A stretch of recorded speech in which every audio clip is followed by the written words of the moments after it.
কমলা নামের একটি অনাথ বাচ্চা সোনাপুর নামের একটি গ্রামের একটি বস্তিতে বাস করত। কমলার বাবা মা কেউ বেঁচে ছিল না। কমলার খেয়াল রাখার মতো কেউ ছিল না। ওর বয়স ছিল মাত্র 5 বছর। ও তো ভালো করে নিজের চুলে বাঁধতে পারতো না, আর এই কারণে তার চুল খুব এলোমেলো ছিল। গ্রামের বাচ্চারাও কমলাকে খুব বিরক্ত করত। তাই একদিন যখন কমলা গ্রামের বাচ্চাদের কাছে গেল, আরে দেখো দেখো কে এসেছে, ওর চুলগুলো দেখো, মনে হয় ঠিক করে কোনোদিন আশ্রয়নি। হে হে হে।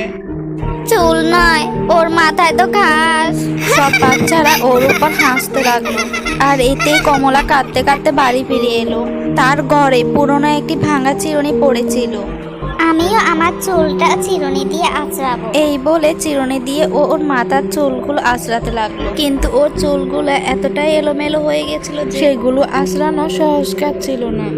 মা, তুমি কোথায় চলে গেলে? এখানে কেউ আমার চুল বেঁধে দেয় না। সব বাচ্চারা আমাকে নিয়ে মজা করে।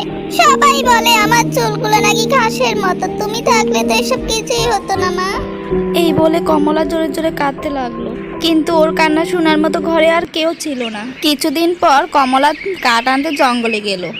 জঙ্গল থেকে কাঠ আনার সময় ওর চুলটা জোপের সাথে আটকে গেল।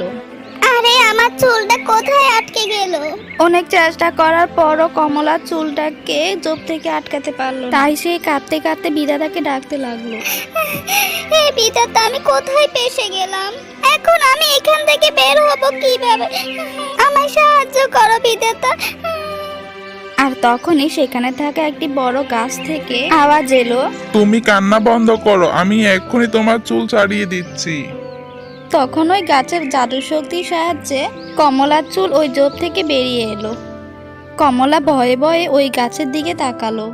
তুমি ভয় পেও না, আমি তোমার কোনো ক্ষতি করব না। আমি একটি জাদু গাছ, তোমার কোনো ভয় নেই। জাদু গাছ, তোমাকে অনেক অনেক ধন্যবাদ। তুমি না থাকলে যে আমি জঙ্গলেই আটকে পড়তাম। তুমি এখানে কি করছো? আমি তো কাঠ নিতে এসেছিলাম, কিন্তু আমার চুল তো ঘাসের মতো, তাই আটকে গেছে। আমার বাবা মা কেউ তো এই পৃথিবীতে নেই, তাই আমাকে খেয়াল রাখার মতো ঘরে কেউ নেই। আর না আমি চুল বাঁধতে পারি, তাই আমার চুল ঘাসের মতো হয়ে গেছে।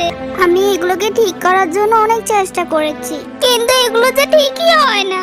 আর তাই আমার এই চুল নিয়ে গ্রামের সব বাচ্চারা মজা করে। এই বলতে বলতে কমলার চোখ জলে ভরে গেল। এখন তোমাকে নিয়ে কেউ আর মজা করবে না। তখন ওই গাছটি জাদু শক্তির সাহায্যে কমলার চুল সোনার বানিয়ে দিল। আরে, আমার চুল যে সোনার হয়ে গেল।